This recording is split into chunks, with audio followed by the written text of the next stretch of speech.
estabilidad en ellos para mantenerse en la verdad, puedan probar su fe mediante esa prueba de fuego. Y para que todos aquellos en quienes no se ha obrado esa estabilidad, sean removidos como la cizaña. Amados, en esta hora nuestra fe está siendo probada como nunca antes, y una de las cuestiones que quiero tratar, en las cuales parece haber gran confusión en el movimiento de Dios, es lo que trata con el nombre, naturaleza o persona de Jesucristo. En muchos lugares hay confusión con respecto a lo que realmente estamos enseñando acerca de Cristo, su manifestación en un cuerpo, y nuestra relación individual con Él. Hace algún tiempo, un ministro a quien amamos mucho se fue de entre nosotros, y esta palabra no tiene la intención, en ningún sentido, de venir en contra de este ministro. Algunos han tratado de distorsionar la verdad acerca de esto, y hablar como si tratásemos de ministrar en contra de alguien. No predicamos en contra de nadie. Confiamos en que no hay nada en nuestros corazones, que el amor de Dios para todos aquellos que se han ido de entre nosotros. Sin embargo, algunos se han marchado porque, como ellos dicen, no estamos de acuerdo con su cristología. Y con eso queremos decir que ya no creemos que Cristo se manifiesta en un cuerpo de muchos miembros, pues creemos que Cristo como un hombre individual, aislado del cuerpo de muchos miembros, es el Cristo. En este estudio vamos a ver 3. Varias escrituras, aproximadamente unas 20, y aún no habremos agotado el campo de la cristología. Pero quiero hacer la aclaración de que no pretendo, al compartir esto, representar a todo el ministerio en el movimiento de Dios. No pretendo decir, aquí es donde el cuerpo de Cristo se halla en esta área, sino como resultado de una carga de mi espíritu, busque un número de escrituras a fin de ofrecer una clara expresión de cómo ve esto el ministerio, porque yo sé que es una preocupación en el corazón de muchos en esta hora. Gran parte de esto serán principios básicos. Creo que debemos de ir más allá de los principios básicos, sin embargo encuentro que muchos en esta jorra están confusos con respecto a las verdades fundamentales, al punto en que casi me aterro. Por lo tanto quiero empezar este estudio yéndome a lo más elemental posible, y solamente quiero hablar de la palabra, Jesucristo. Espero que seáis lo suficientemente maduros para saber que Cristo no es el apellido de Jesús. No viene de una familia en que los padres se llamaban María y José Cristo, y que tuvieron un hijo a quien llamaron Jesucristo. El vocablo Cristo es un título y significa, el ungido.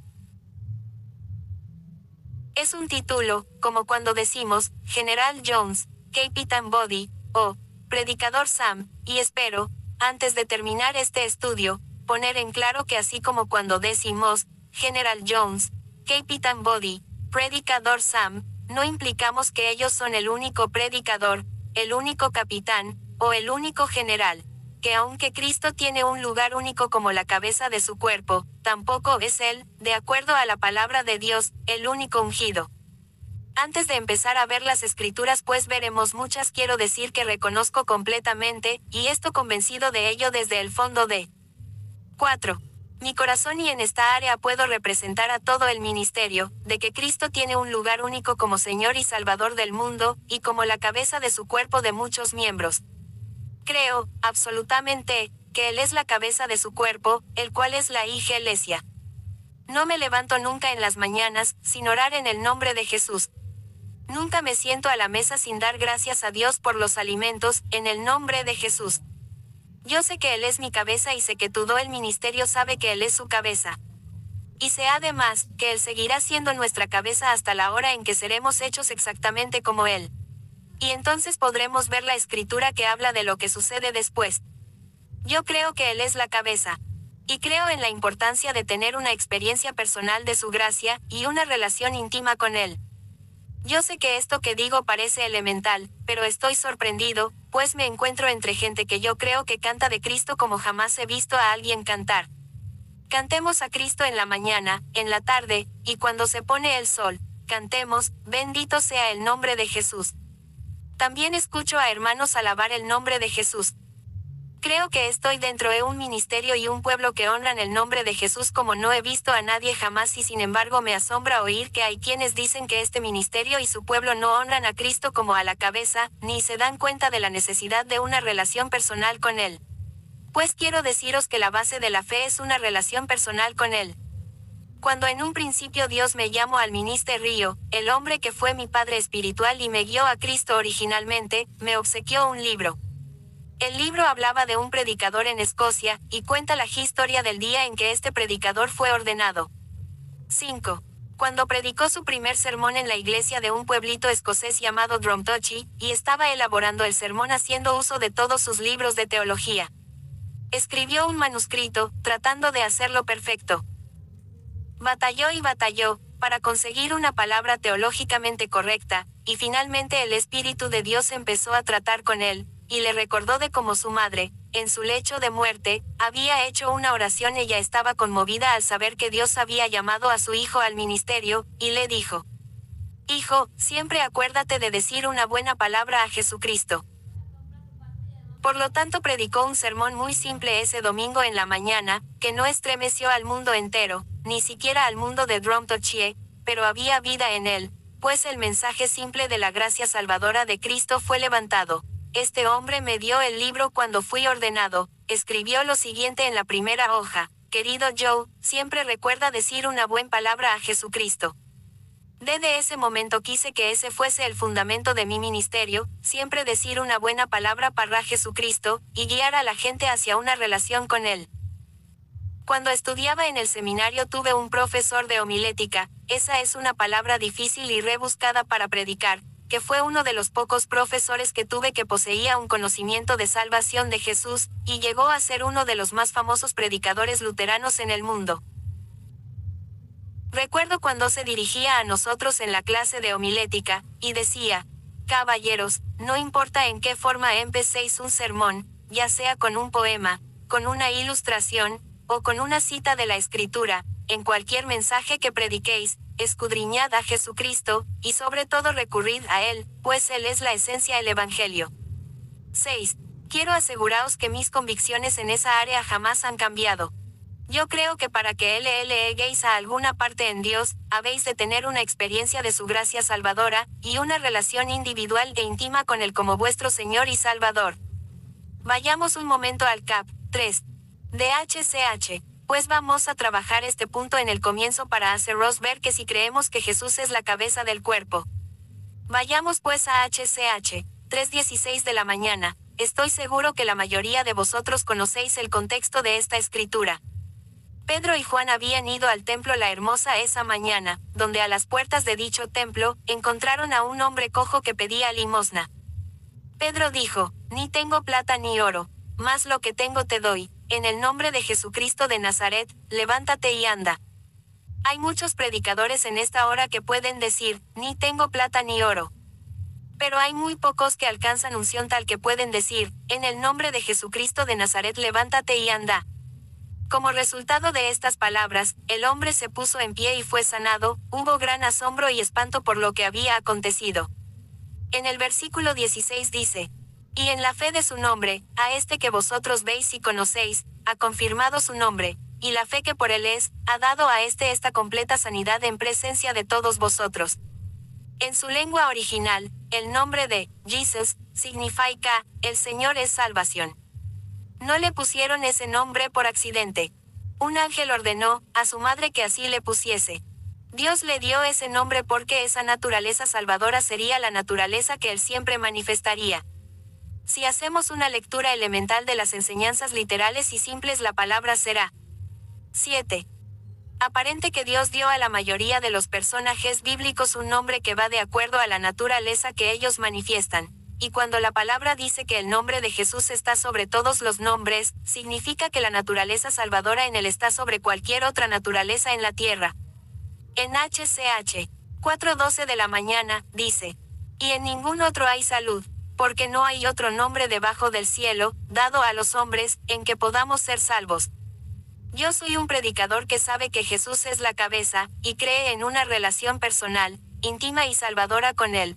Soy un predicador que cree que cuando os movéis en el Espíritu de Dios, en su naturaleza, hay poder en su nombre.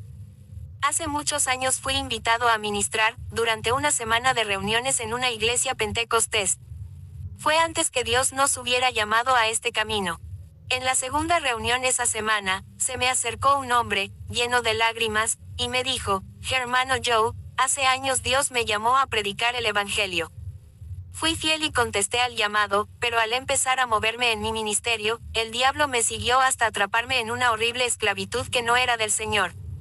Pronto, mi ministerio fue destruido, mi caminar en Dios fue destruido, y desde entonces he andado solamente vagando, como el hijo pródigo en una provincia apartada, por muchos años. Esta semana, Dios me dijo que viniera a las reuniones. He estado escuchando los servicios, he estado sintiendo la presencia de Dios, he estado deseando rededicar mi vida a Él, pero cada vez que me dirijo a la Biblia, abro las escrituras en el libro de Apocalipsis donde dice, necesario es que otra vez profeticéis a muchos pueblos y gentes y lenguas y reyes. Juan 8. Veo esa escritura me paralizo de miedo, temo que si me entrego a Dios, Él va a requerir de mí que predique el Evangelio otra vez. Yo le dije, hermano, no se preocupe. Solo continúe viniendo a los servicios y escuche al palabra. Al fin, en la última noche, se hizo un llamado al altar, como se acostumbra en la iglesia pentecostés, y este hombre vino y se arrodilló al altar. Oramos por aquellos que buscaban salvación, y por aquellos que deseaban recibir el bautismo del Espíritu Santo. Y cuando me disponía a salir del edificio, volteé y vi a este hermano todavía de rodillas al altar, clamando a Dios en oración. Sentí que la unción del Espíritu me movía a dirigirme a él, y cuando me iba acercando, aunque en ese entonces jamás había estado en mi vida envuelto en una sesión de liberación, el Espíritu de Dios me dio una palabra de ciencia. No sé si este hermano supo jamás que yo sabía cuál era su problema, pues el Espíritu del Señor me dijo que era homosexualismo. Caminé hacia él sintiendo una unción poco común, puse mis manos sobre su cabeza, y ordené al diablo que saliera de él por el poder de la sangre en el nombre de Jesús, y continué orando a Dios en lenguas, hasta que finalmente levantó sus manos y dio tal grito que hizo que vibrara todo el edificio. Cuando hubo terminado, se levantó diciendo, con lágrimas en sus ojos, Señor Jesús, me has liberado. Yo creo que hay poder en una relación personal con el poder en su gracia salvadora, poder en su nombre, es el nombre que está sobre todo nombre y Él es la cabeza de su cuerpo de muchos miembros, que es Iglesia. Si por un momento pensase ser parte de un ministerio corporal que rebajase el lugar único de Jesús tan siquiera una pulgada, y si me cree. 9. Yese por un momento parte de un ministerio de muchos miembros que no reconociese el lugar de Cristo como hijo modelo y como la cabeza de su cuerpo, me iría lejos y no volvería jamás. Pero por supuesto, la palabra no solo nos habla de Él como la cabeza del cuerpo, sino que continúa hasta revelarnos el propósito de Dios. Por tanto, abramos nuestras Biblias en 2:9. Pero vemos a aquel que fue hecho un poco menor que los ángeles, a Jesús coronado de gloria y de honra, a causa del padecimiento de la muerte, para que por gracia de Dios gustase la muerte por todos. Este no es mi punto principal, poco antes de seguir adelante me detendré aquí. La visión de la victoria sobre la muerte es revelada claramente en la enseñanza literal de la palabra de Dios. Porque aunque la Biblia dice, y de la manera que está establecido a los hombres que mueran una vez, y después el juicio, 9:27 de la mañana, también nos dice con la misma claridad, que Cristo ya asistió a la cita por nosotros, que Él ha gustado la muerte por todos. Yo tengo una cita con la muerte ahora, pero gloria a Dios, no tengo que asistir a ella porque Él ya fue por mí. Por tanto, no permitáis que nadie os diga que lo que se ha ministrado con respecto a la victoria sobre la muerte no ha sido claramente revelado en la palabra. En el versículo 10 dice, porque convenía que aquel por cuya causa son todas las cosas y por el cual todas las cosas subsisten, habiendo de llevar a la gloria a muchos hijos, hiciese consumado por aflicciones al autor de la salud de ellos. Así vemos claramente, la enseñanza literal de la Biblia, que nunca fue el propósito de Dios el tener un 10 hijo aislado sino muchos hijos, y además así como ese primer hijo fue glorificado, el propósito del Padre es el de llevar muchos hijos a gloria. A riesgo de ser repetitivo, expondré una verdad básica que ha sido ministrada una y otra vez. Todos hemos oído la verdad de que cada semilla produce según su especie. Si sembramos semilla de calabaza, cosecharemos calabaza; si sembramos tomate, recogeremos tomate; y si sembramos maíz, recogeremos maíz. Dios tuvo un hijo y lo sembró en la tierra, en muerte y resurrección, y su deseo era el de cosechar muchos hijos y llevarlos a la gloria. Hace algún tiempo en un restaurante del aeropuerto de Montreal, estuve conversando durante horas con un hermano. Él me decía que estaba muy preocupado, ya que algunas de las enseñanzas que había oído, del ministerio en este movimiento de Dios, según el entendimiento histórico en la iglesia eran herejía. Yo le dije, hermano, francamente, no me importa si el concilio de Nicea me considera un hereje, no me importa si el concilio de Calcedonia también piensa que soy hereje, y si soy hereje de acuerdo a un grupo de sacerdotes católicos quienes al observar la palabra dieron sus varias opiniones, me importa un bledo. Pero sí me preocuparía el ser hereje en la base de la enseñanza de esta palabra. La palabra cristología es simplemente una palabra teológica que designa las cosas que pertenecen a Cristo. Es curioso como algunas personas, que jamás han llevado un curso de cristología en su vida, las oigo de repente usar este término. Yo estudié en el seminario por 3 años, por consiguiente sé lo que el Consejo de Nicea considera un hereje. Me fue enseñado que el principio cardinal en la cristología 11 es si un hombre entiende que Jesús, durante su vida terrenal y ministerio, es decir, cuando anduvo en carne sobre la tierra, era a la vez todo Dios y todo hombre, que cualquier cosa que se desvía de esto diciendo que Jesús, durante los días de su vida terrenal y ministerio no era todo Dios y todo hombre, es herejía. Yo sabía lo que era un hereje, y salí del seminario con mis antenas de radar vibrando sobre cualquier cosa que fuese herejía, de modo que si alguien decía, o tan solo sugería que no creía que Jesús era a la vez Dios y hombre, inmediatamente yo señalaba, hay un hereje, vamos a darle. Pero llegó la hora en que me di cuenta que eso no me llevaba a ninguna parte. También llegó la hora en que descubrí, a través de ministerios maduros que aún de acuerdo a la enseñanza simple y sencilla de la palabra literal de la Biblia, eso no era verdadero. Vi que la palabra tomada literalmente dice, de una manera clara, que Dios no puede ser tentado, y esa misma palabra dice, con la misma claridad, que Jesús fue tentado en todo según nuestra semejanza, pero sin pecado. Por tanto descubrí, de acuerdo a la palabra, que puesto que Dios posee una naturaleza que no puede ser tentada y ya que Jesús fue tentado en todo así como nosotros, no es posible que durante el periodo de su vida y ministerio en la tierra, hubiese tenido en plenitud la naturaleza del Padre. Él era Dios, pero no tenía la plenitud del Padre. Por supuesto llegué a entender lo que la palabra significa cuando dice que cuando Él vino a la tierra se vació a sí mismo tomando la forma de un siervo y vino en semejanza de carne de pecado. Me di cuenta de que Él se vació a sí mismo de la parte de la naturaleza del Padre la cual no podía ser tentada. De manera que Él aquí en la tierra podía ser tentado en todo y aún vencer, para 12. Más tarde recuperar la plenitud de esa naturaleza en su ascensión. Además comprobé que no importa que tan herético suene, mientras me dé cuenta de que la palabra, perfecto, significa, absolutamente completo, que Jesús, durante su vida y ministerio, aquí en la tierra, aunque era impecable, no era perfecto. La palabra dice claramente, como oímos poco antes, que Él fue perfeccionado a través de las aflicciones, 2:10 de la mañana. No se le podía hacer perfecto si ya era perfecto, así como no podemos hacer que el agua sea agua, cuando ya es agua. También encontramos que según su propia enseñanza, según las palabras que salían de su propia boca, Él no era perfecto. En el pasaje donde Herodes lo perseguía, les dijo, id, y decid a aquella zorra, he aquí, echo fuera demonios y acabo sanidades hoy y mañana, y al tercer día soy consumado, LC. 3:32 de la mañana. Así que, conforme a la enseñanza de la palabra, y conforme a las enseñanzas de Jesús, Él no era perfecto a la manera que me enseñaron en el seminario en la clase de Cristología. Por tanto, me importa poco si soy hereje según el seminario donde fui alumno, si soy considerado hereje según el concilio de Nicea, el de Caledonia, o cualquier otro concilio me importa un bledo. Mi único deseo es estar en línea con lo que la palabra enseña acerca del propósito de Dios y la naturaleza de su Hijo. Continuando con el versículo 11 de 2, y leemos, porque el que santifica, que es Jesús, y los que son santificados, es decir los muchos hijos que está llevando a la gloria, de uno son todos, por lo cual no se avergüenza de llamarlos hermanos. Y en el versículo 12, dice, anunciaré a mis hermanos tu nombre, en medio de la congregación te alabaré.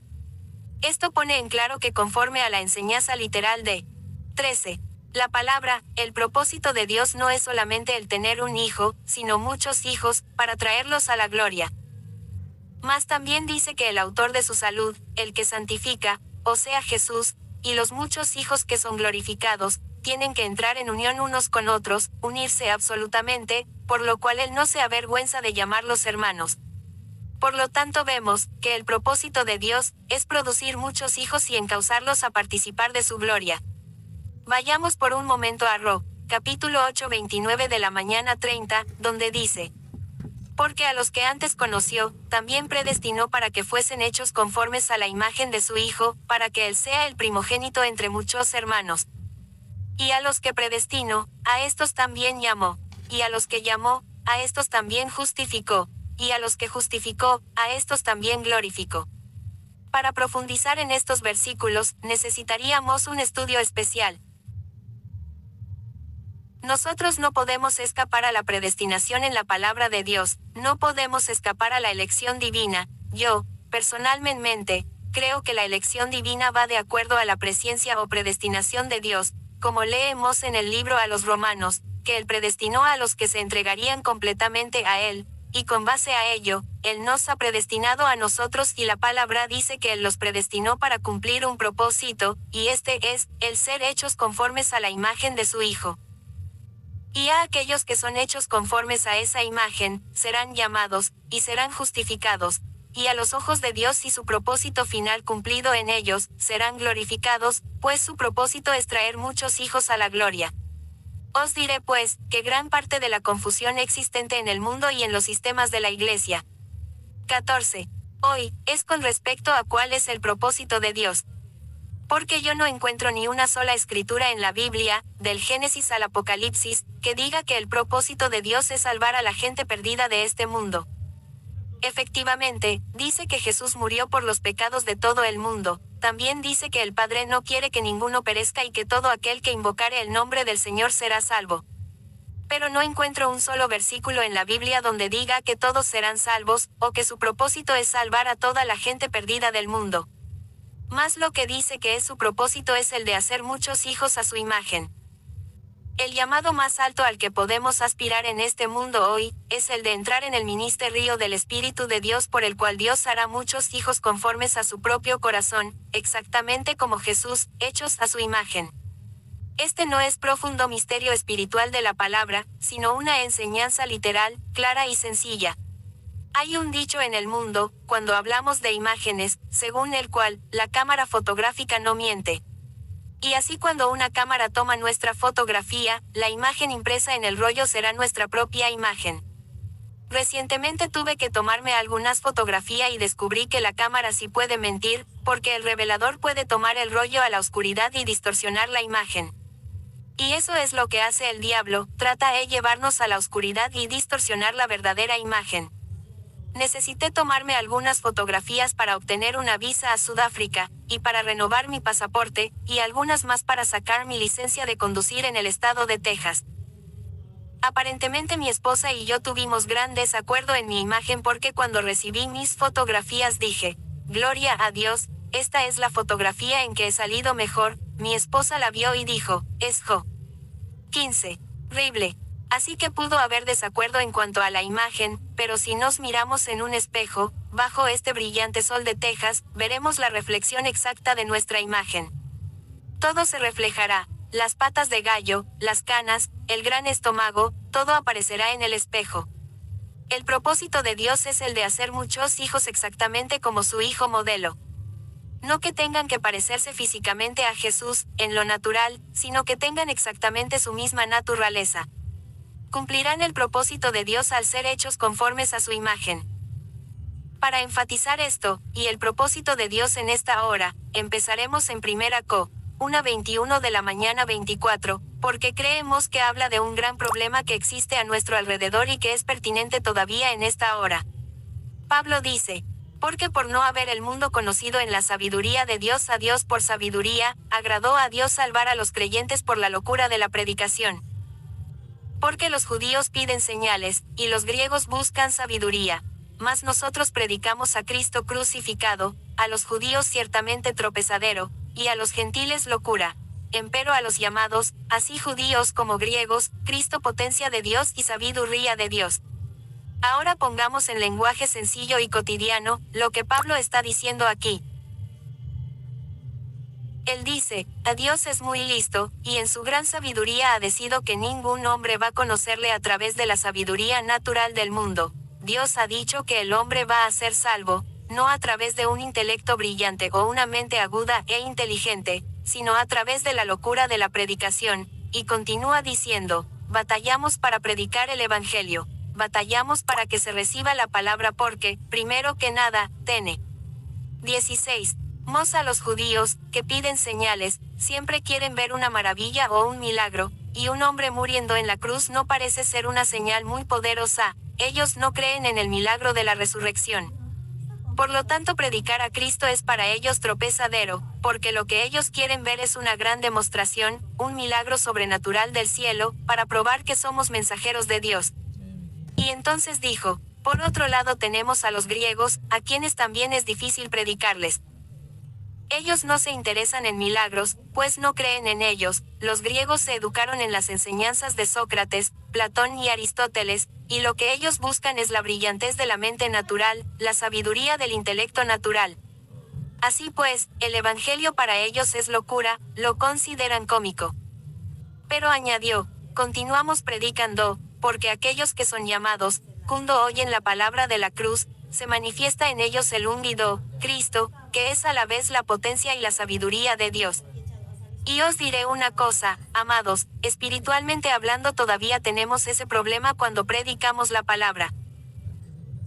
Por un lado, en esta hora, tenemos a los judíos que siempre quieren ver milagros, y dicen algo así como, pues hermano Joe, si mientras está usted ministrando la palabra, una aureola celestial repentinamente cae sobre su cabeza e ilumina todo su cuerpo, entonces sabré que usted es un mensajero de Dios, y sabré que usted tiene la palabra. Si mientras usted predica, a alguien en la congregación, que está completamente ciego, recibe de repente la vista, eso será una señal y una maravilla, y todos sabremos que usted es el mensajero de Dios.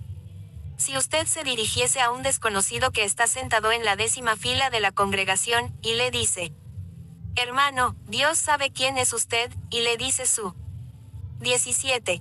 Nombre, dirección y número de teléfono, sabremos que esa es una demostración de la potencia de Dios, una señal y una maravilla, que debe ser del Señor. Los primeros apóstoles predicaban la palabra y hacían milagros. Tenían una más grande demostración de señales y un ministerio más maravilloso que el que tiene el ministerio corporal y apostólico en este tiempo final. Ellos tenían una visión del reino. Aunque no creo que hayan tenido nada cercano a la visión del reino que Dios nos ha dado en esta hora, sí creo que caminaban demostrando un poder más grande que el que nosotros hemos manifestado, porque Dios está quitando de nosotros las manifestaciones de señales a fin de que aprendamos a mantenernos en la palabra, creer sus promesas, y pasar por los sufrimientos de la cruz. Sin embargo, hermanos, quiero decirles que aún creo en los milagros que siguen a la predicación de la palabra, pues si nunca viese yo señales después de predicar una palabra, me daría por vencido y no predicaría más. Porque yo creo que debe haber señales.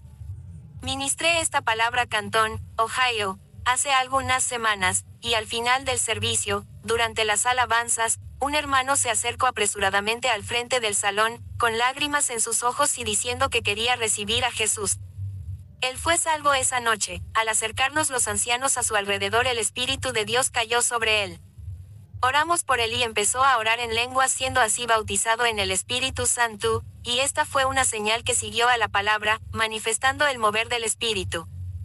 Hace un par de semanas estuve predicando en otra ciudad, donde una hermana que asistió a los servicios estaba atada a unos espíritus que obraban en ella, de tal manera que la tenían enferma física y 18. Mentalmente. Ni siquiera podía permanecer en su asiento durante todo el servicio y más tarde, como a la 1 de la mañana, en otro cuarto, varios de nosotros oramos por ella para echar fuera esos espíritus hasta que las visiones claramente mostraron que estaba completamente libre. Así ella se fue esa noche con paz en su corazón y regocijándose en el Señor. Doy gracias a Dios por cada señal que sigue a su palabra. Así, yo creo que hay señales que nos siguen después de predicar la palabra, pero eso no quiere decir que debemos caminar según las señales que veamos. Mucha gente en esta hora busca el ver señales o milagros, y la Biblia dice que si en lugar de que las señales nos sigan, somos nosotros quienes las seguimos, terminaremos siendo engañados. En el cap. 13 de Ab, dice claramente que se levantará un falso ministerio profético en la tierra, haciendo grandes señales y maravillas, y dice que los que siguen esas señales y milagros serán engañados. Porque hay otro espíritu que puede iluminar nuestras cabezas, y también hay un espíritu que puede manifestar una sanidad falsificada. Hay aún espíritus que pueden decirnos el nombre, la dirección y el número de teléfono de una persona.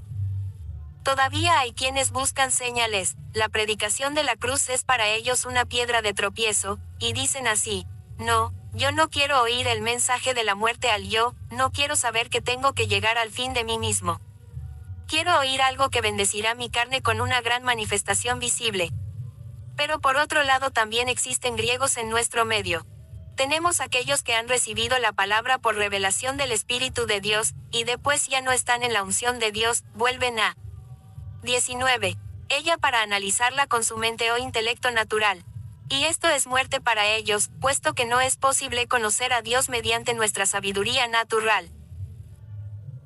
Porque si así fuera, me supongo que yo estaría más cerca de Él, de lo que estoy ahora, porque no me siento orgulloso, ni humilde, ni infeliz por ello, es solo el cauce que seguí, pues pasé 4 años en la universidad estudiando filosofía, psicología y las ciencias naturales. Después estuve 3 años en el seminario, donde estudié teología sistemática, cristología hermenéutica, homilética, griego y hebreo. Estudié a Barth, Brunner, Tillich, Boltzmann, Althusser y Van Buren.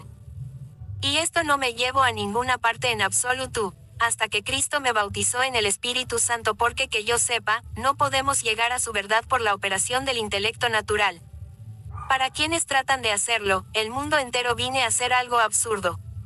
Las cosas del mundo vienen a ser necedad para ellos porque no las disciernen espiritualmente. Pero amados, la palabra en esta hora, que es la verdadera palabra de Dios, empieza a revelarme que soy peor bestia de lo que yo creí que era hace varios años.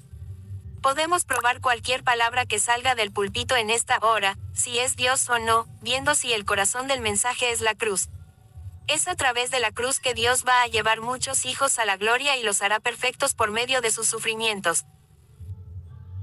Veamos Ga. 2:20 de la mañana, escritura que nos es muy familiar, y que probablemente muchos de nosotros hemos memorizado, donde Pablo dice: con Cristo estoy juntamente crucificado, y vivo, no ya yo, mas vive Cristo en mí, y lo que ahora vivo en la carne, lo vivo en la fe del Hijo de Dios, el cual me amó, y se entregó a sí mismo por mí. Hace algunos meses, poco antes de mudarnos del 20. Estado de Massachusetts, el Señor envió al hermano Frank Walker y a su esposa Ayene a ministrar a nuestro grupo. El hermano Frank predicó una ungida palabra durante 1 hora, y cuando terminó, la hermana Ayene se levantó bajo lo que yo discerní como una unción muy preciosa, pura y fuerte. Empezó a hablar del espíritu de revelación en el conocimiento de Él, y de la necesidad de tener una revelación de Jesucristo. La razón por la cual muchos están confundidos hoy, es que no tienen una revelación de Jesucristo. Estoy convencido de que la gran mayoría de los cristianos nacidos de nuevo en el mundo no tiene una revelación de Jesucristo. Y estoy convencido de que la mayoría de los que han sido bautizados en el Espíritu no tiene una revelación de Jesucristo, y algunas veces, para mi espanto, estoy descubriendo que hay muchos hermanos en este movimiento de Dios, incluso, algunos ministros, así como algunos que viven en las granjas del tiempo final, que no tienen una revelación de Jesucristo. Este es el por qué son mecidos y sacudidos por el viento de cada doctrina que surge. El apóstol Pablo fue salvo en el camino a Damasco en el momento justo en que llamó a Jesús, Señor. Vio ese resplandor de luz del cielo, y dijo: Señor, ¿qué quieres que haga? La Biblia dice que ningún hombre puede llamar a Jesús, Señor, sino por el Espíritu Santo. Así, hermanos, en ese momento él fue salvo, pero aún no tenía una revelación de Jesucristo. Más tarde, en la calle que se llama la Derecha, un hombre de nombre Ananías fue enviado a él y le puso las manos encima y dijo: a Saulo, hermano, el Señor Jesús, que te apareció en el camino por donde venías, me ha enviado para que recibas la vista y seas lleno del Espíritu Santo, y en ese momento fue bautizado. Incluso testificó de Jesús en las calles y tuvo que salir deprisa del pueblo, pero aún no. 21. Tenía una revelación de Jesucristo. Así, en Ga. 1:11 de la mañana, lo encontramos diciendo: Mas os hago saber, hermanos, que el evangelio que ha sido anunciado por mí, no es según hombre. Pues ni yo lo recibí, ni lo aprendí de hombre, sino por revelación de Jesucristo. A Dios ha revelado a su Hijo en mí. Después de haber sido salvo y bautizado, aún transcurrieron 14 años antes de que él regresara a Jerusalén y hablará con Pedro. No se sentó con Pedro y le dijo: Bueno, Pedro, me haces unas copias del Evangelio como tú lo predicas, así yo lo estudio y lo aprendo de memoria, de modo que pueda predicar el mismo mensaje que tú y obtener los mismos resultados. No fue así, él pasó 15 gloriosos días con Pedro, pero la revelación de Cristo la recibió en el desierto de Arabia. Dios lo guió a ese desierto, y cuando salió de él, Dios empezó a lidiar con él a través de las ardientes quemaduras de la obra del Espíritu de Dios en él. Dios empezó a aplastar su educación, a triturar su entendimiento natural y a quebrantar su misma personalidad hasta las raíces de su ser. Y finalmente llegó la hora en que Saulo de Tarso, ya no era más Saulo de Tarso, al punto en que no sabía ya en qué creía, porque Dios estaba implementando en él lo que él creía. Así cuando salió del desierto dijo: Ya no soy el mismo que antes, soy una nueva creación. Dios ha revelado a Cristo en mí. Hace algunos años, estando nosotros ya caminando en este mover de Dios, recibí una llamada telefónica de unos hermanos católicos en el estado de Vermont. Eran unos hermanos a quienes ministré durante mis días en el movimiento carismático. Me dijeron: Hermano, vamos a tener un gran día de reavivamiento en un motel de la ciudad de Burlington. Invitamos 22. Aproximadamente a 400 católicos y unos cuantos protestantes, que vienen a buscar el bautismo en el Espíritu Santo. Sabemos que usted está predicando un nuevo mensaje o una palabra más profunda, pero como siempre respetamos su ministerio, nos preguntamos si usted aceptaría venir a predicar en nuestro día de reavivamiento. En esos días, apenas empezaba yo mi ministerio en esa dimensión y Dios había empezado a levantar pequeños grupos de hermanos en la Nueva Inglaterra. Yo sabía que mi llamado era para esta esposa, sin embargo quise obedecer al Espíritu de Dios y les dije: Oraré, y si Dios así me lo permite allí estaré. A propósito, contrario a lo que algunos creen, no hay ley, regla, ni concepto que nos excluya de movernos en otras dimensiones de convivencia. Si ellos nos invitan, somos absolutamente libres de entrar por cualquier puerta que Dios abra. Oré, y Dios me dijo que fuera. Pero también me dijo: Hijo, cuando vayas, quiero que enseñes acerca del tabernáculo, pero me dijo: quiero que solo les expongas los fundamentos de él, porque habrá gente allí que no es salva todavía y quiero que les muestres que ellos pueden venir a ese altar de bronce. Después de eso, cuando les instruyas sobre el bautismo, no solo acudas al Nuevo Testamento donde se habla sobre el bautismo, mas muéstrales ese modelo del tabernáculo y que un ministerio que Dios ha levantado en esta hora para verter aceite en el candelero, que es un tipo de Cristo, que la mesa del pan de la proposición, que es la palabra de Dios, puede ser iluminada, y ellos podrán ser bautizados con la unción sobrenatural, del poder de Dios. Pero él dijo: entonces cuando hayas hecho todo eso, para aquellos que están buscando el bautismo, así como para los que ya lo tienen, les dirás que allí no ha terminado. 23. Todo, pues hay un altar de incienso, hay un velo y hay un lugar santísimo. Les dirás que el propósito final de Dios, una vez que hemos recibido el bautismo, es que andemos en el camino a la cruz, y rompamos el velo de nuestra carne y vayamos al lugar santísimo, y seamos revestidos por dentro y por fuera del oro puro e incorruptible de la naturaleza de Dios. Así entonces, fui a ese servicio, y empecé a predicar como a las 2 de la tarde. Algunas veces en una situación como esa, Dios nos favorece con una unción especial. El hermano Doug Waite estuvo en ese servicio, y más tarde me comentó que diferente había estado la unción esa tarde. Hablé sobre la salvación y sobre el bautismo, pero entonces les dije: aún hay más, creo que es la única vez que he estado en un servicio en el cual enseñé sobre pasar por el lugar santísimo y ser vestido por dentro y por fuera con la naturaleza incorruptible de Dios. Y mientras yo predicaba, algunas personas fumaban cigarrillos en la última fila. Ni siquiera habían llegado al altar de bronce, todavía no se lavaban su carne. Pero Dios dijo, está bien hijo, tú estás enseñando sobre el altar del incienso, que no te importe el humo. Así pues, ministré esta palabra y cuando llegué al final, ofrecí contestar a cualquier pregunta.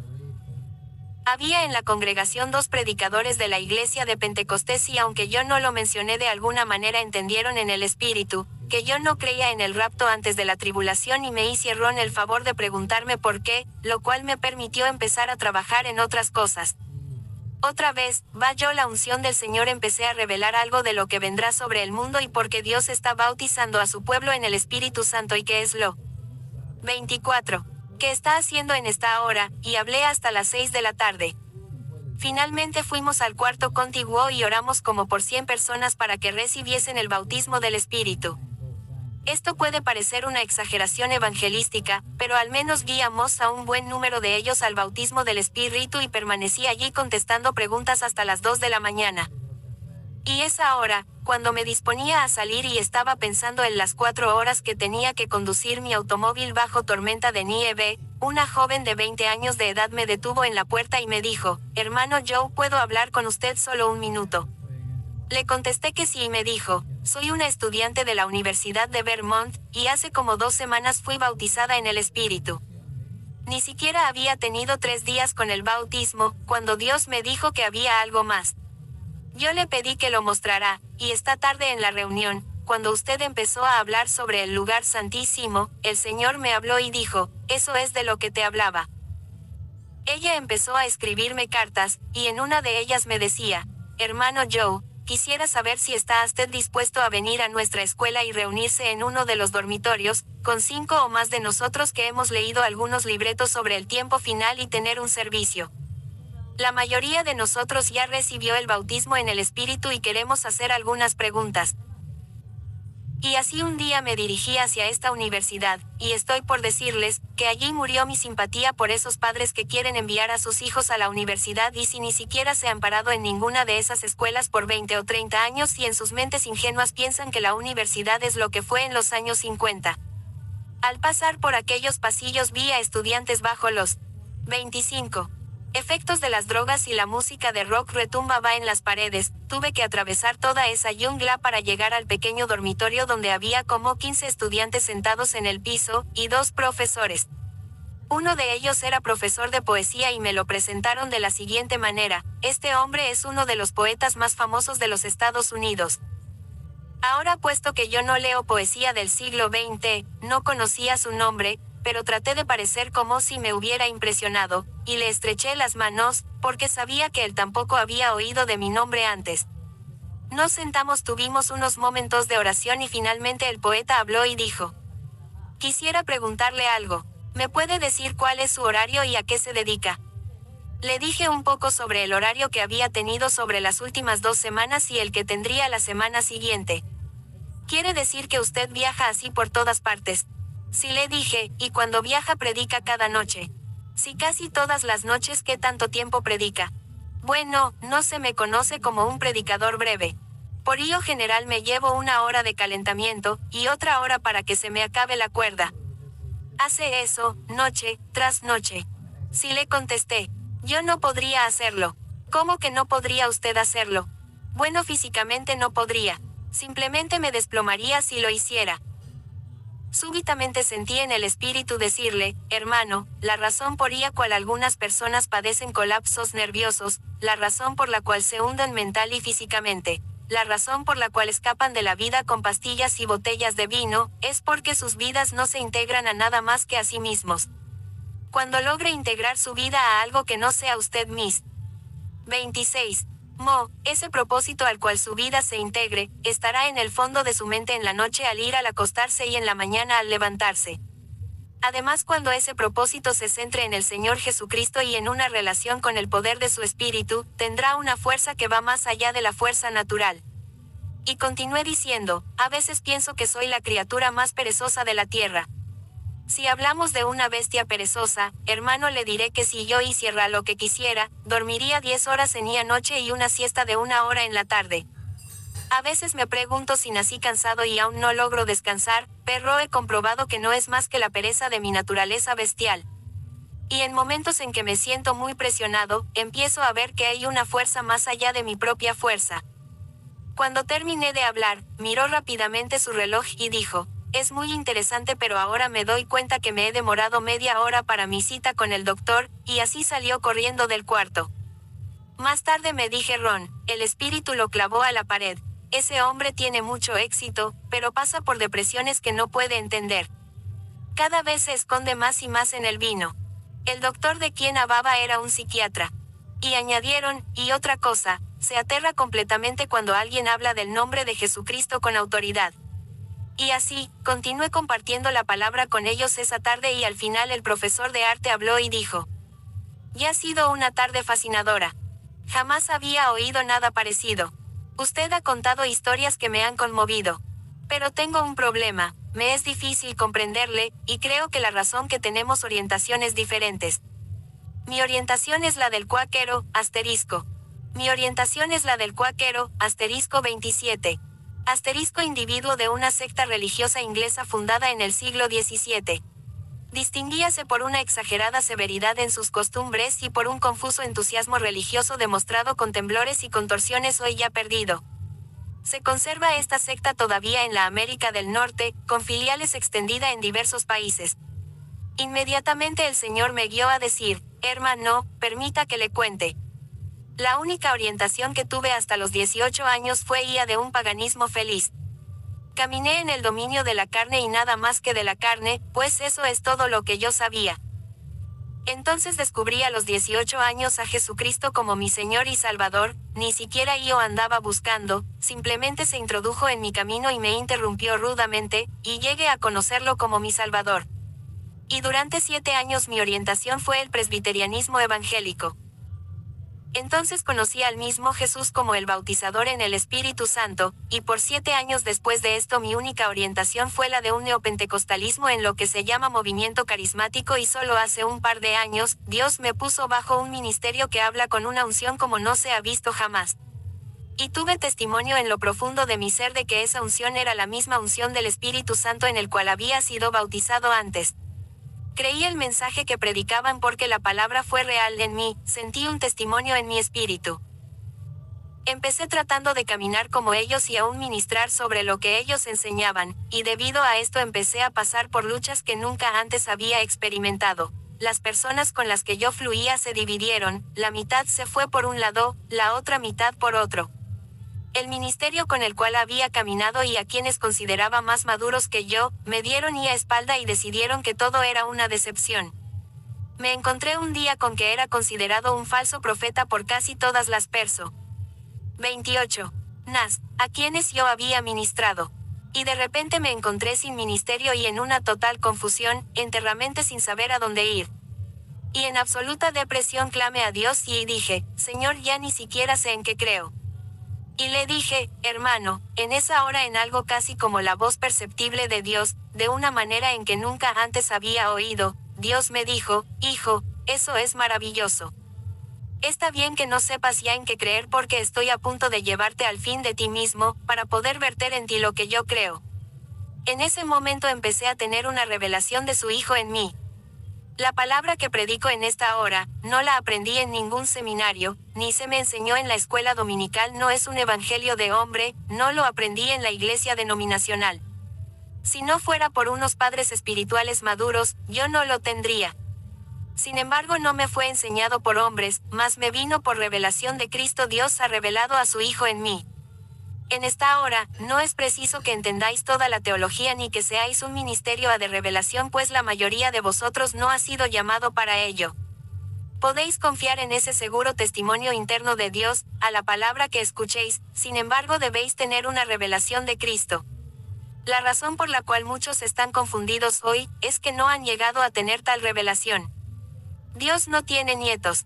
David Duplass lo dijo hace algunos años y es verdad. Podemos descansar bajo el ministerio de Billy Graham toda nuestra vida, aprender cada escritura en la Biblia que hable de la verdad sobre ser nacidos de nuevo. Podremos predicar con nuestra mente natural también como él, pero eso no nos hará nacer de nuevo. Debe haber un lidiar del Espíritu de Dios en 29. Nosotros podemos descansar bajo un ministerio de sanidades y memorizar cada verdad que se ha predicado sobre ellas. Podemos aprender en las escrituras todo lo relativo a las sanidades, y aún podemos ver milagros. Pero a la hora de la prueba, de nuestra fe, eso no producirá la sanidad o curación. Pues debe haber un lidiar del Espíritu de Dios en nosotros. Porque de la misma manera que los 7 hijos de Seba trataron de orar por el hombre que tenía espíritus malos, diciendo, os conjuro por Jesús, el que Pablo predica. Y el espíritu malo dijo, a Jesús conozco y sé quién es Pablo, mas vosotros quiénes sois. HCH, 7:13 de la noche 15. Y a la hora de la prueba, con tan solo un conocimiento mental no podréis enfrentaros al enemigo y decir, en el nombre de la revelación que el hermano Samuel predica, sino que habrá de ser obrada en vosotros. Hemos tenido hermanos que han escuchado la palabra durante 6 o 7 años, la han recibido y se han emocionado con ella. Pero cuando un ministerio, bajo a unción, pone al descubierto varias escrituras, toda su fe desfallece. Y esto se debe a que no han permitido que por medio del Espíritu esa palabra sea obrada en ellos. Debe haber una revelación de su Hijo en nosotros. Orad y buscad una revelación de Cristo en vosotros y permitid que Dios os lleve por los quebrantamientos y las aflicciones de la cruz, las cuales os elevarán al final de vuestra naturaleza, produciendo una nueva en nosotros. Leamos en Ga 3:16 de la mañana, donde dice, a Abraham fueron hechas las promesas y a su simiente. No dice, y a las simientes como de muchos, sino como de uno. Y a tu simiente la cual es de Cristo, el ungido. Seguramente habéis oído al ministerio predicar en 30 muchas ocasiones, que la semilla de Abraham no es el del Israel natural, los judíos que viven en el Medio Oriente, sino como dice Pablo, la semilla de Abraham es Cristo. La promesa no fue hecha a muchos, sino a uno solo, el cual es Cristo.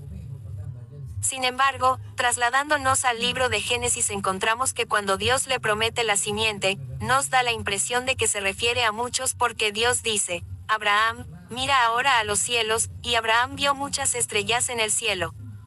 Quizás vio la Vía Láctea y la Osa Mayor. Dios le dijo, Abraham, mira ahora los cielos y cuenta las estrellas, si las puedes contar. Y le dijo, así será tu simiente, una simiente la cual es Cristo, como dice Pablo. Es una simiente de muchos miembros. Un ungido de muchos miembros. En la palabra vemos claramente que se refiere a un cuerpo de muchos miembros, un ungido corporal. Vayamos ahora a la primera epístola de Juan, capítulo 1. Entraremos al corazón de lo que hemos estado edificando hasta ahora en este estudio.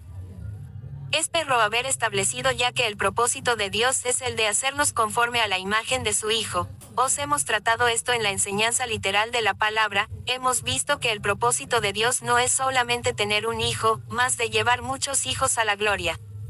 Hemos visto que, el que santifica y los que son santificados, de uno son todos, por lo cual no se avergüenza de llamarlos hermanos. También hemos visto que su propósito es glorificarlos. En primera JN 3:2, vemos otra escritura muy familiar y por primera vez en este estudio, voy a moverme más allá de la palabra literal de la Biblia, hacia el espíritu de la palabra, pues lo que he ministrado hasta ahora y o encontramos literalmente en la palabra. Muy amados, ahora somos hijos de Dios, y aún 31. No se ha manifestado lo que hemos de ser, pero sabemos que cuando Él apareciere seremos semejantes a Él porque le veremos como Él es. En el griego original, en el cual fue escrito el Nuevo Testamento, hay dos palabras que se traducen como hijos. Una es la palabra griega, teknon, que en realidad no significa hijos maduros, sino más bien niños. La palabra huyos, que significa hijos maduros. La palabra griega que se usa en este verso es teknon. Así se nos dice que ahora somos niños de Dios, pero que Él tiene algo más para nosotros. Aunque no se ha manifestado lo que hemos de ser, un día seremos hijos maduros. Sin embargo, esto no suprime, de ninguna manera, la verdad que el Espíritu de Dios ministró a través del hermano Samuel en Montreal hace algunos años, de que cada hijo, si crece y madura no permanece como hijo más se transforma en padre. Este es un principio absoluto en la creación. Ahora soy un hijo y tengo un padre natural. Hubo una vez en que fui hijo pequeño, pero ahora soy hijo maduro en lo natural, y tengo 2 hijos, es decir, he llegado a ser padre. Comillas sencillas. Ahora somos hijos de Dios, y aún no se ha manifestado lo que hemos de ser, pero sabemos que cuando Él apareciere, seremos semejantes a Él. De vez en cuando vemos quienes quieren saber exactamente cómo van a aparecer las cosas en la época del milenio. El otro día alguien me preguntó, hermano Joe, ¿cómo vamos a hacer cuando llegue esa hora? Nos reconoceremos el uno al otro. Yo creo que todos seremos glorificados y creo que nos reconoceremos el uno al otro, pero no os puedo decir cómo vamos a hacer exactamente. A veces me gustaría predicar una palabra sobre los aspectos prácticos del orden de Melquisedec durante los primeros 532 años del reino milenial y explicar cómo será exactamente. Pero sucede que aún no se ha manifestado lo que hemos de ser, solo sabemos que seremos como Él. Quisiera compartir con vosotros algo que el Señor me mostró con respecto a esto, hace algunos años. Yo creo que Él va a aparecer en su cuerpo de muchos miembros, pues en una de las epístolas a los tesalonicenses, dice muy claramente que Él vendrá para ser glorificado no aislado como un individuo sino en sus santos. ¿Sabéis qué es lo que veo en esta escritura? Pues bien, cuando yo os miro, puedo ver a Cristo en vosotros, pero aún no lo veo como Él realmente es, porque hay mucho de vosotros de por medio y cuando vosotros me miréis, quizás podáis ver al Cristo en mí, aunque yo sé bien que aún no le podéis ver como Él es, porque todavía hay demasiado de mí de por medio. Pero creo que un día seremos como Enoc. La Biblia dice que Enoc caminaba con Dios, y no fue hallado, porque lo traspuso Dios, 11:5. Enoc no reemplazó a Dios, sino que Dios reemplazó a Enoc, lo consumió completamente en su gloria. Y yo creo que algunos de nosotros continuaremos caminando con Él y en Él. Hasta un día ya no ser nosotros, porque su fuego nos habrá consumido. Entonces cuando yo os mire, vosotros ya no estaréis de por medio y lo podré ver como Él es, cuando aparezca en vosotros, y lo veréis también en mí, cuando aparezca en mí, y todos habremos sido hechos uno solo. Un querido amigo mío, predicador bautista, habiéndome escuchado predicar esta verdad, él quería hacerme ver que yo estaba en error y en herejía. Me di yo, hermano Joe, ¿no sabe usted que en primera de Juan 3:2, donde dice, cuando Él apareciere, significa tam 33, bien en griego, cuando Él sea revelado? Le dije sí, hermano, lo sé. Pero también sé que en Ro 8, donde habla de la manifestación de los hijos de Dios, y a palabra, manifestación, en griego también significa, revelación, y hermano allí es donde será revelado, unos hijos manifiestos, es decir, en nosotros. Francamente no me emociona toda esa controversia de que si también aparecerá en una forma individual. Yo creo plenamente, y no me disculpo por la verdad que ha sido predicada en este mover de Dios, de que Él no aparecerá separado de su cuerpo de muchos miembros. Y yo personalmente, no excluyo la posibilidad de que Él aparezca, con su cuerpo de muchos miembros. Ni por un momento discutiría yo esto con nadie doctrinalmente. Una vez que yo haya sido hecho conforme a Cristo, el verle será como ver a alguien que ya no es mi cabeza sino como alguien que es mi hermano, pues en la Biblia dice. Por lo cual no se avergüenza de llamarlos hermanos. Si Cristo apareciere en este momento, manifiesto en alguna forma, me arrodillaría a adorarle, porque Él es mi Señor, mi Salvador, mi cabeza. Aún no he sido hecho conforme a Él, pero una vez que lo sea, me conmoverá verlo, de la misma manera que me conmueve ver al hermano Herb, o al hermano Samuel, o al hermano Charles, pues será el hermano Jesús, ya que habré sido hecho a su semejanza. De tal manera que no me preocupa si lo he de ver de una forma individual o no, y afirmo plenamente que Él no aparecerá en una forma individual separado de su cuerpo de muchos miembros, y para mí que la Biblia lo dice claramente. Por supuesto, hay otra verdad que va más allá. 34. Que esta, pero antes que la veamos, leamos en Ef 4:9, y que subió, que es, sino que también había descendido primero a las partes más bajas de la tierra. La palabra dice que Jesús ascendió sobre todos los cielos, pero también dice que no permaneció en ese nivel de ascensión, pues el que ascendió es el mismo que descendió a las partes más bajas de la tierra para cumplir todas las cosas. Y dice que, en su ascensión dio a unos ciertamente apóstoles, y otros profetas, y otros evangelistas, y otros pastores y doctores, a preparar la iglesia para el rapto, no sino más bien para la perfección de los santos. Y aquí tenemos la enseñanza clara y literal de la palabra, para la perfección de los santos, para la obra del ministerio, para la edificación del cuerpo de Cristo, hasta que todos lleguemos a la unidad de la fe, y del conocimiento del Hijo de Dios, a un varón perfecto, un varón de muchos miembros, a la medida de la edad de la plenitud de Cristo, el ungido. Que ya no seamos niños fluctuantes, y llevados por doquiera de todo viento, por estratagema de hombres que para engañar, emplean con astucia los artificios del error. Y he aquí el versículo que queremos enfocar, versículo 15, antes siguiendo la verdad en amor, crezcamos en todas cosas en aquel que es la cabeza, a saber, Cristo. He oído circular rumores, por lo general de aquellos que nunca han fluido con nosotros, o que antes fluyeron pero ahora ya no, de que este ministerio cree que es la cabeza, pero sucede que nosotros no creemos ser la cabeza, pues Cristo es la cabeza. No obstante, nosotros creemos que creceremos hasta ser esa cabeza, y lo que encontramos claramente expresado en la palabra literal de la Biblia. Y amados, no hay manera de que crezcamos a la estatura de cabeza, sin llegar a formar parte de ella. No. 35. Es posible que crezcamos a la estatura de algo, sin llegar a ser parte de ello.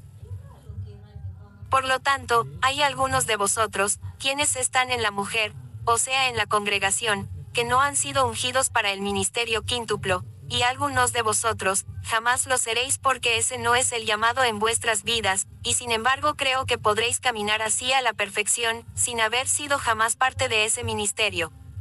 La gloria de la mujer es su unción para recibir la semilla y manifestar la vida que es producida en ella como resultado de esa semilla. Sin embargo, algunos de vosotros están llamados a un día a ser parte de este ministerio. Si camináis en Dios, y en obediencia a la dirección de su Espíritu, llegará el día en que os dedicaréis más de lleno a Dios, y alcanzaréis una unión con su Espíritu, más allá de la que ahora tenéis. Y cuando lleguéis a esa unión, empezaréis a experimentar una unción a nivel de ministerio y sus dones, mayor de la que habéis tenido hasta ahora, y cuando os levantéis en esa unción, el Espíritu Santo os establecerá en el hombre, que es el ministerio, esposo de la congregación, y cuando así sea, habrá un ministerio que discierna y tendrá testimonio sobre ello, y la esposa también va a discernir y tener testimonio. Y un día posarán manos sobre su cabeza y profetizarán sobre ti como una confirmación de que el Espíritu Santo te ha levantado, ya no seréis parte de la mujer más del hombre. No hay manera, en lo absoluto, de que crezcamos a la estatura de este hombre sin llegar a ser parte de él. No podéis saliros de la mujer y entrar en el esposo, sin llegar a ser parte de él. Tampoco podéis llegar a la estatura de la cabeza, sin llegar a ser parte de ella. Y ninguno de nosotros, individualmente será la 36. Cabeza no, sino corporalmente, como un hombre de muchos miembros, manifestaremos sí a plenitud de esa naturaleza. Por supuesto, no creo que ese sea el final porque, en la primera epístola a los Corintios, capítulo 15, dice que después de que el Hijo llegue a la posición de reinado, él reinará hasta poner a todos sus enemigos debajo de sus pies. Y el postrer enemigo que será deshecho será la muerte. Y cuando esto haya acontecido, tomará el reino y lo ofrecerá al Padre, de manera que ya no estará solamente en el nivel de hijo, mas crecerá a la estatura del Padre, y entonces Dios será todas las cosas en todos. 1 Co. 3:28 de la tarde. Como podemos ver, esto se encuentra literalmente en la palabra, que un día Dios será todas las cosas en todos, estará en unión con todos y en todos, y todos le conocerán, y no hay manera de que logremos esa unión con Dios, si no formamos parte de él. Es por esto que el profeta Jeremías dijo hace mucho tiempo y bajo una unción de profeta, que llegaría el día en que ya no habría en la tierra ninguno que enseñare a su prójimo, o a su hermano, diciendo, conoce a Jehová, mas en esa hora todo hombre le conocerá, todo hombre estará en unión con él, desde el más pequeño hasta el más grande. Pero con esto no pretendemos decir que ninguno de nosotros es Dios, individualmente, o que vamos a reemplazar a Dios, o que vamos a ser la divinidad, sino simple y sencillamente que Dios será todas las cosas en todos. Él nos reemplazará y llegaremos a estar en unión con Él. Y de la misma manera que mi mano es parte de Joe MC Cord, aunque no sea la cabeza es Joe MC Cord. Y por lo tanto, aunque ninguno de nosotros sea Dios, individualmente, no es posible que Dios sea todas las cosas en todos, sin 37. Que nosotros seamos parte de Él. Ahora quisiera mostraros algo de Phil, 1:21 de la mañana 25, donde Pablo dice, porque para mí el vivir es Cristo y el morir es ganancia. Mas si el vivir en la carne, esto me será para fruto de la obra, no sé entonces qué escoger. Porque de ambas cosas estoy puesto en estrecho, teniendo deseo de ser desatado y estar con Cristo, lo cual es mucho mejor. Empero quedar en la carne es necesario por causa de vosotros. Y confiado en esto, sé que quedaré, que aún permaneceré con todos vosotros, para provecho vuestro y gozo de la fe. Aquí Pablo dice, para mí el vivir en Cristo, el ungido. Para mí el vivir es Él, y entre más muero a mí, el morir es ganancia, porque más de Él se produce en mí. Yo entiendo que aquí está hablando literalmente de la muerte natural. Es como si Él dijera, para mí el vivir es Cristo, si muero físicamente no importa, pues será ganancia, porque iré a estar con Él. Muchas veces me gusta ser libre de salirme de este desorden para ir a estar con Él, pues eso sería mucho mejor. Pero por otro lado, no creo que Dios me permitiría hacerlo porque yo tengo un llamado a obrar fructíferamente en vuestro medio. Sin embargo, al leer este pasaje, no concluyamos con que el apóstol Pablo no tuvo la revelación de vencer sobre la muerte. Él tenía esa revelación. Por eso dijo, N2, que Cristo gustó la muerte por todos, y en 1 Co. 15 dice, ciertamente no todos dormiremos, que no todos vamos a pasar por la muerte, mas que en algunos va a haber un cambio en un momento, en un abrir y cerrar de ojos. Yo creo que él tenía la visión y la revelación del hombre corporal que no había de pasar por la muerte física, sino que la vencería por completo. Y Tam. 38.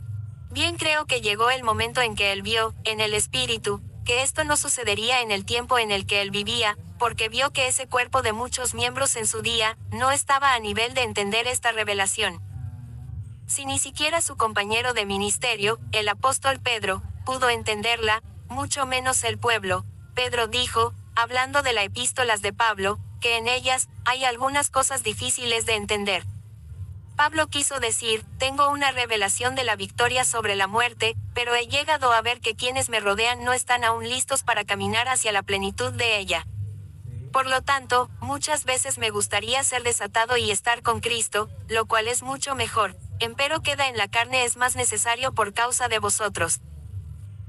Amados, yo creo que recientemente, esta visión de conquistar la muerte, a través de la palabra que ha sido predicada, es tan hermosa, tan escritural, tan clara, si tienes oído para oírla. Sin embargo, veo a muchos que están confundidos porque, aunque tenemos esa visión, todavía hay quienes mueren físicamente en nuestro medio. Pero debemos entender que una cosa es tener una visión y otra cosa es el permitir a Dios obrar en nosotros esa naturaleza y esa fuerza que podrá manifestar la visión en experiencia. Por lo tanto, vemos que algunos de los hermanos mueren, porque ni corporal, ni individualmente hemos llegado al punto donde, en cada batalla, podemos salir victoriosos. Ahora perdemos algunas batallas, pero al final ganaremos a la guerra. Recuerdo a unos hermanos muy queridos, que estuvieron orando durante horas en el cuarto de un hospital, por una joven hermana que estaba valientemente luchando una batalla contra la muerte. Ellos tenían la visión de la victoria sobre la muerte. Lucharon. 39.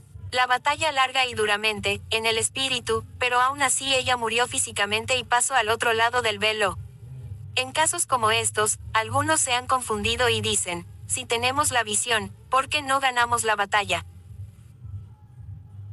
Pero no debemos concentrarnos en las batallas que hemos perdido, más en aquellas que hemos ganado. Recordemos a las dos hermanas que sobrevivieron al estrellarse un avión en Alaska, y de una manera sobrenatural fueron guiadas por el Espíritu de Dios a través del desierto y rescatadas también sobrenaturalmente y caminaron en santidad gloriosa de Dios, de manera que todavía viven, cuando que de acuerdo a las leyes naturales del hombre, deberían estar muertas. Recordemos la batalla que el hermano Samuel tuvo contra la muerte hace un par de años, cuando estuvo al umbral de la muerte. Pero por la unción que hay en el hombre corporal y en ese vaso se levantó y tuvo la victoria sobre la muerte, poniéndola bajo sus pies. No soy ingenuo, yo sé que perderemos muchas batallas y antes de terminar, perderemos a muchos que se irán físicamente al otro lado del velo. Pero esto no me hará tropezar ni por un momento. No me detendré a ver las batallas que hemos perdido, sino las que hemos ganado, y las seguiré recordando, porque la Biblia dice que ese será el último enemigo que será destruido. Y aunque el diablo pueda ganar algunas batallas, al final nosotros ganaremos esta guerra. Y será ganada, no a través de la unción de un hombre individual, sino a través de la naturaleza del ungido produciéndose en el hombre corporal. Leamos en Col 3:4, donde dice, cuando Cristo, vuestra vida, se manifestare, entonces vosotros también seréis manifestados con él en gloria. No dice que se manifestará solo, sino que nosotros seremos 40. Manifestados con él, y en otra parte dice, y a los que justificó a estos también glorificó, Ro. 8:39 de la mañana. Habiendo de llevar a muchos hijos. 2:10 de la mañana. ¿Acaso no es lo bastante claro? Ahora veamos Col 3:11 de la mañana, donde no hay griego, ni judío, circuncisión ni incircuncisión, bárbaro ni saita, siervo ni libre, mas Cristo es el todo, y en todos. Solo en la manifestación de un cuerpo de muchos miembros Cristo es, el todo. No que allá en el cielo Cristo es, el todo, sino que Cristo es todo y en todos en un hombre corporal que aparecerá con él en gloria. En Col 1:26 de la mañana 27, Pablo habla de un gran misterio que le fue revelado cuando estuvo en el desierto de Arabia, a saber, el misterio que había estado oculto desde los siglos y edades, mas ahora ha sido manifestado a sus santos, a los cuales quiso Dios hacer notorias las riquezas de la gloria de este misterio entre los gentiles, que es Cristo en vosotros la esperanza de gloria. No Cristo aislado de su cuerpo de muchos miembros, mas Cristo en nosotros la esperanza de gloria. La Iglesia fundamentalista por muchos años ha estado diciendo que Cristo es la respuesta, y con ello quiere decir que Jesucristo, como un hombre individual allá en el cielo va a regresar, y nos va a raptar o va a ser todo él mismo, que el aislado de nosotros es la respuesta. Pero eso no es que la palabra dice. La palabra no dice que la respuesta se encuentra fuera de nosotros, pues dice que la esperanza de gloria es Cristo en nosotros, es decir, Cristo en el hombre de muchos miembros. Los liberales dicen que la respuesta está en nuestra antigua naturaleza, aislados de Cristo. Lo único que tenemos que hacer es llevar a cabo un buen programa social y enderezar así el mundo. Pues ellos, 41, no entienden la revelación que ha sido predicada, en que nosotros en nuestra antigua naturaleza no somos más que bestia carnales, caídas y en esclavitud. Por lo tanto, nosotros sin él, no somos la respuesta, y él sin nosotros, no es la respuesta. La esperanza de gloria es él en su cuerpo de muchos miembros. Cristo en nosotros. Y esto lo dice claramente la palabra literal de la Biblia. Una última escritura, 2 Co. 11, enfocaremos el versículo 4, pero antes quisiera que leyésemos los 3 primeros versículos, para así tener el contexto. O ya la toleraseis un poco mi locura, empero toleradme. Pues que os celo con celo de Dios. Tenía una compasión especial y divina, la cual era esa unción apostólica a través de él, que lo hizo un padre de esa iglesia de Cristo en Corinto.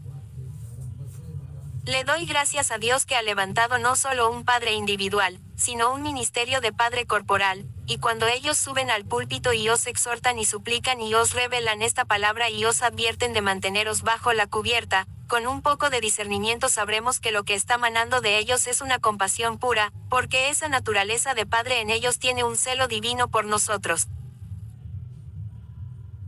Él dijo, quiero presentaros como una virgen pura para Cristo, pero me preocupa una cosa.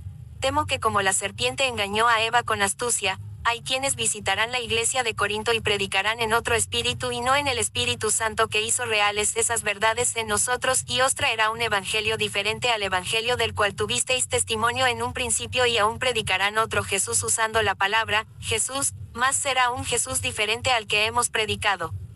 Sin la intención de avergonzar a nadie, más para aclarar un punto, hubo 42. Un grupo de hermanos del cuerpo, el cual no mencionaremos que hace algún tiempo tuvo un ministerio, a quien tampoco mencionaremos, pero que se movía entre nosotros un ministerio ungido y a quien amamos.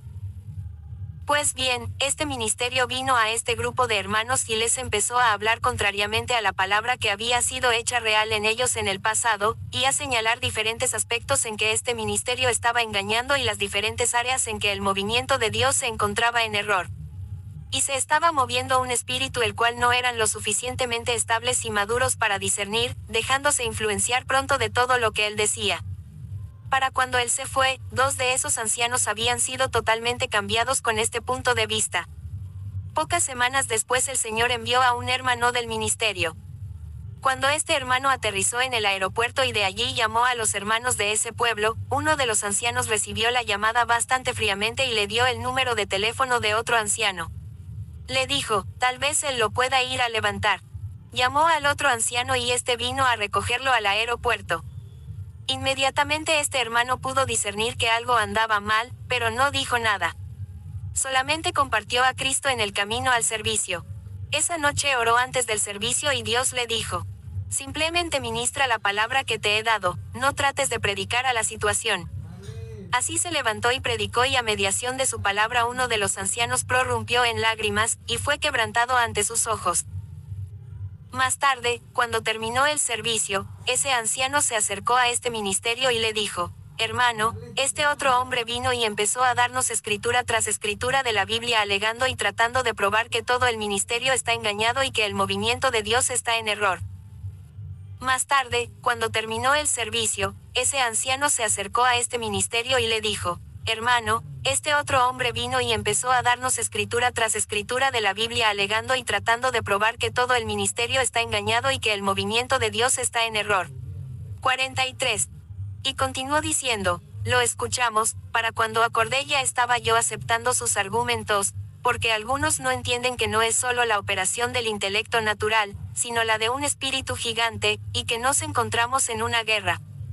Muy pronto habíamos aceptado todo lo que nos había dicho. Y de repente me encontré con que ya no quería ir al desierto, diciendo que ese mensaje era una decepción, y empecé a no sentir más respeto por ninguno de los hermanos del ministerio en este mover de Dios. Llegué a la conclusión de que todo no era más que un engaño. Sin embargo, hubo algo que me molestaba: no podía orar. Cuando trataba de hacerlo, el cielo parecía como hecho de latón, ya no sentía la presencia de Dios y ya no podía alabar, no podía sentirme libre en el espíritu. Pero hermano, cuando usted llegó esta noche y empezó a ministrar la palabra por primera vez en 2 semanas, sentí el calor del amor y la presencia de Dios. Y añadió: hermano, quiero que sepa que no fue nada de lo que usted dijo lo que me despertó y me hizo dar cuenta de que había sido engañado, sino simplemente fue el espíritu en que usted se movió, en contraste con ese otro espíritu en que el otro hermano se estaba moviendo. Sé muy bien, hermanos, que algunos de vosotros no sois letrados bíblicos, ni teólogos, gracias a Dios, y jamás lo seréis. Algunos de vosotros jamás entenderéis los embrollos de la controversia doctrinal que el enemigo trata de levantar en nuestro medio. Pero si os movéis con un corazón puro, entregados al Espíritu Santo de Dios, Él os dará discernimiento de espíritus y sabréis en qué espíritu se está moviendo algún otro.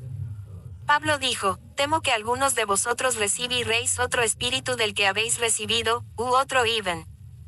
44. Gelio del que habéis aceptado. Y con lo que quiero terminar es con esto que él dijo: algunos aún recibiréis otro Jesús. No importa cuántas veces es mencionada la palabra Jesús. La enseñanza de un Jesús individual, aislado en el cielo y apartado de su cuerpo de muchos miembros, es un Jesús diferente al que es revelado en la enseñanza clara y literal de la Biblia. Y el espíritu detrás de esa enseñanza no es el Espíritu de Dios, pues el ministerio y propósito de Dios es Cristo en vosotros, la esperanza de gloria. En el nombre de Cristo. Amén.